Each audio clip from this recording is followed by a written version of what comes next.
India सावधान news.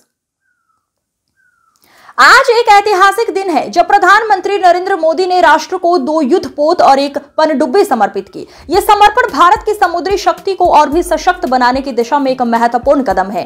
प्रधानमंत्री नरेंद्र मोदी ने आज अपने संबोधन में नए युद्धपोतों और पनडुब्बी की महत्ता पर जोर दिया।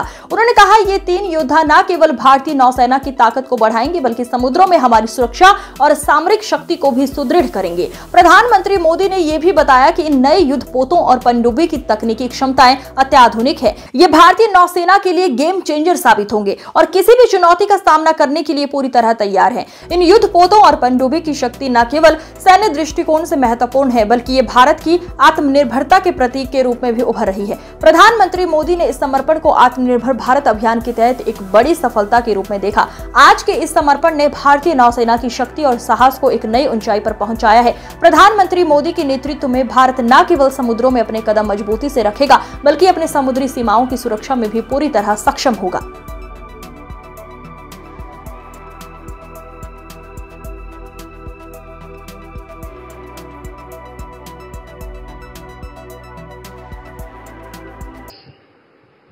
और आत्मनिर्भर भारत अभियान के लिए भी बहुत बड़ा दिन है। छत्रपति शिवाजी महाराज ने भारत में नौसेना को नया सामर्थ्य दिया था, नया विजन दिया था। आज उनकी इस पावन धरती पर 21वीं सदी की नेवी को सशक्त करने की तरफ हम एक डिस्ट्रॉयर, एक फ्रिगेट और एक सबमरीन, तीनों को एक साथ कमीशन किया जा रहा है। और सबसे गर्व की बात कि ये तीनों frontline platforms made in India है। मैं भारतीय नौसेना को, इनके निर्माण कार्य से जुड़े सभी साथियों को, इंजीनियर्स को, श्रमिकों को और पूरे देश को बधाई देता हूं। साथियों, आज का एक कार्यक्रम हमारी गौरवशाली धरोहर को भविष्य की आकांक्षाओं से जोड़ता है। लंबी समुद्री यात्राएं, commerce, naval defence, ship industry, इसमें हमारा एक समृद्ध इतिहास रहा है। अपने इतिहास से प्रेरणा लेते हुए आज का भारत दुनिया की एक मेजर मैरीटाइम पावर बन रहा है। आज जो प्लेटफॉर्म लॉन्च हुए हैं उनमें भी इसकी झलक है। अब जैसे हमारा नीलगिरी चौल वंश के समुद्री सामर्थ्य के प्रति समर्पित है।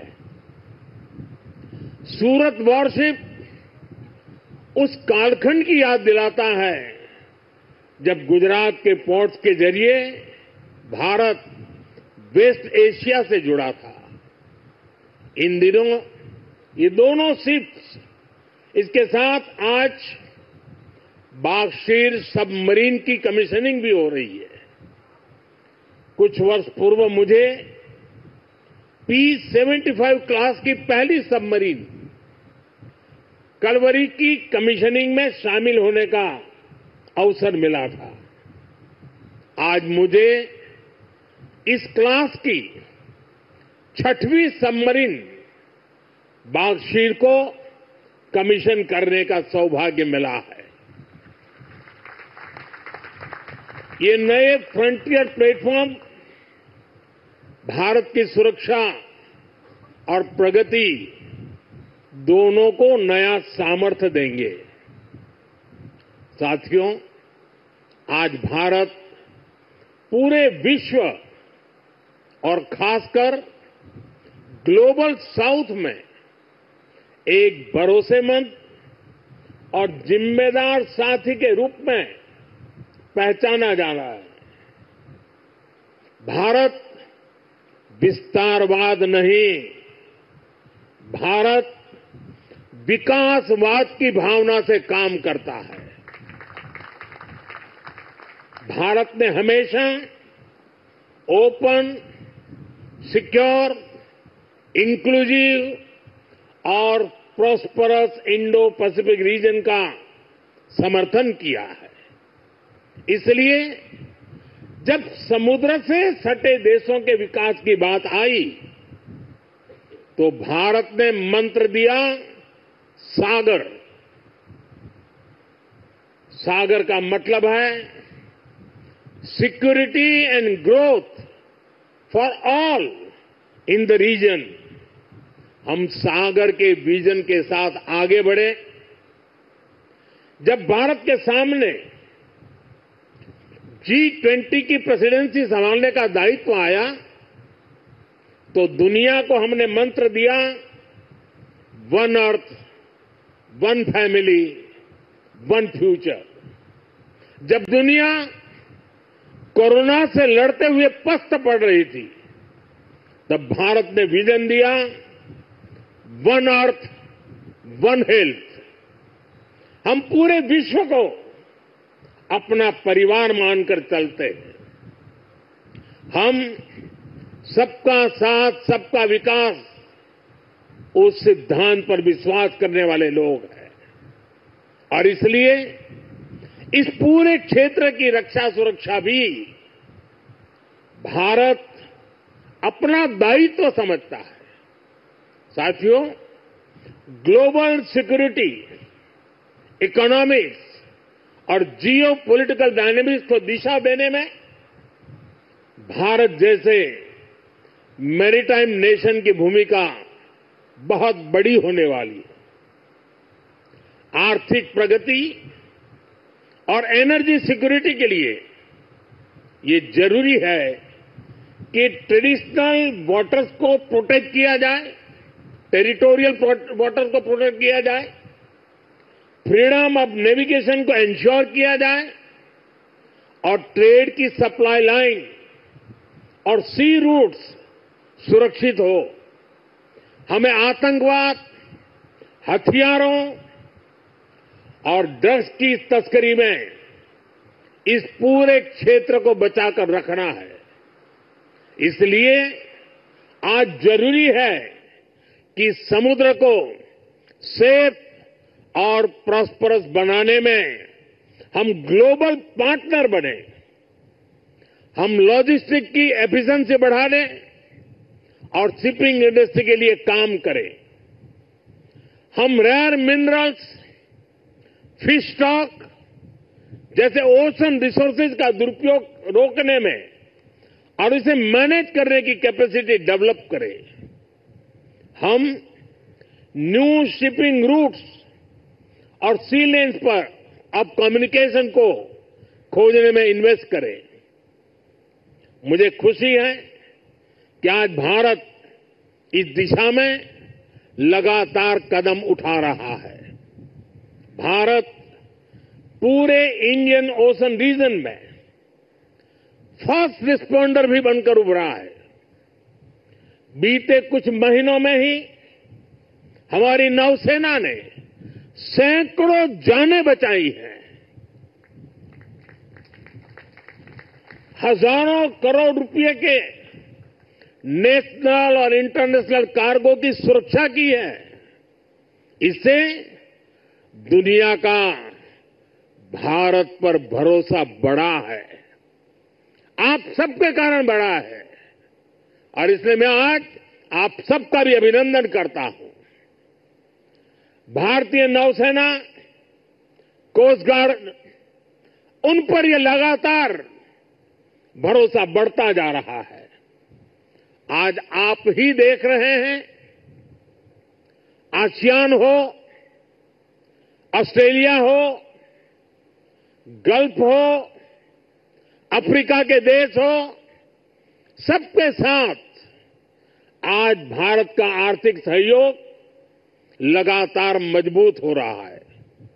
संबंधों की इस मजबूती में इंडियन ओशन रीजन में भारत की उपस्थिति, भारत का सामर्थ्य एक बहुत बड़ा आधार है और इसलिए आज का ये आयोजन सैन्य दृष्टि के साथ ही आर्थिक दृष्टि से भी उतना ही अहम है।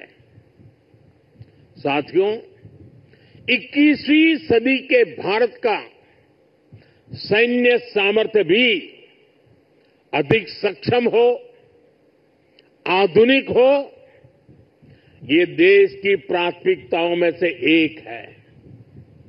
जल हो, थल हो, नभ हो, डीप सी हो या फिर असीम अंतरिक्ष, हर जगह भारत अपने हितों को सुरक्षित कर रहा है।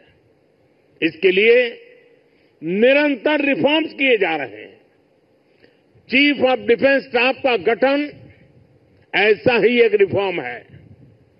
हमारी सेनाएं और अधिक एफिशिएंट हो, इसके लिए थिएटर कमांड की दिशा में भी भारत आगे बढ़ रहा है। साथियों, पिछले 10 साल में जिस तरह भारत की तीनों सेनाओं ने आत्मनिर्भरता के मंत्र को अपनाया है, वो बहुत ही सराहनीय है।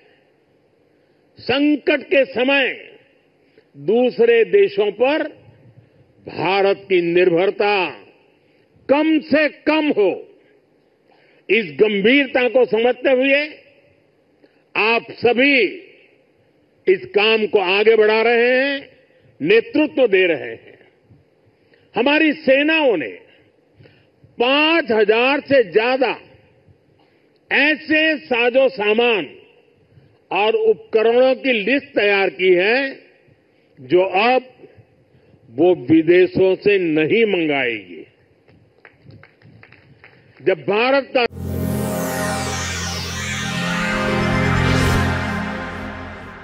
बढ़ता है तो उसका आत्मविश्वास भी कुछ अलग ही होता है।